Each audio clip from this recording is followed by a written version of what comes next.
বৃষ্টিতে একদম ভেসে গেল ভারত বাংলাদেশ দ্বিতীয় টেস্টের দ্বিতীয় দিন।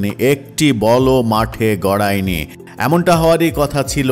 বাংলাদেশ প্রথম ইনিংসে প্রথম দিনে ৩৫ ওভারে মাত্র ১০৭ রান করতে পেরেছে ৩ উইকেটে। মমিনুল ৪০ এবং মুশফিক ৬ রান নিয়ে ক্রিজে টিকে আছেন। বৃষ্টি যে এই ম্যাচকে হতে দেবে না ঠিকভাবে সেটি আগে থেকেই অনুমিত ছিল। ২ সেশন বৃষ্টির লুকোচুরিতে শেষ পর্যন্ত পরিত্যক্ত হয়েছে দ্বিতীয় দিনের খেলা। প্রথম দিন ৩৫ ওভারের মতো খেলা গড়ালেও এদিন কোনোই খেলা হয়নি। সকালেই হোটেলে ফিরে যায় দুই দল। চা বিরতির আগে স্থানীয় সময় ২টা ৪ দিনের খেলা পরিত্যক্ত ঘোষণা করা হয়। আম্পায়াররা যখন সর্বশেষ পর্যবেক্ষণে নামেন তখনও গুড়ি গুড়ে বৃষ্টি হচ্ছিল।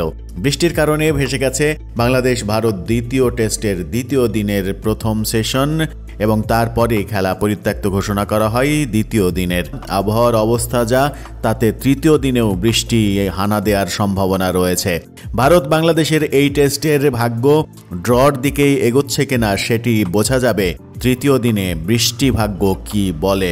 বৃষ্টি অবশ্য বাংলাদেশের জন্য আশীর্বাদ হয়েই আসবে। যদিও ক্যারিয়ারের শেষ টেস্ট এবং বাংলাদেশের জার্সি গায়ে শেষ ম্যাচ খেলতে নামা সাকিব আল হাসানের জন্য এটি একটি চরম পীড়াদায়ক স্মৃতি হয়েই থাকবে। শেষ ম্যাচটা এভাবে বৃষ্টিতে ভাসিয়ে নিয়ে গিয়েছিল তার ক্যারিয়ারের।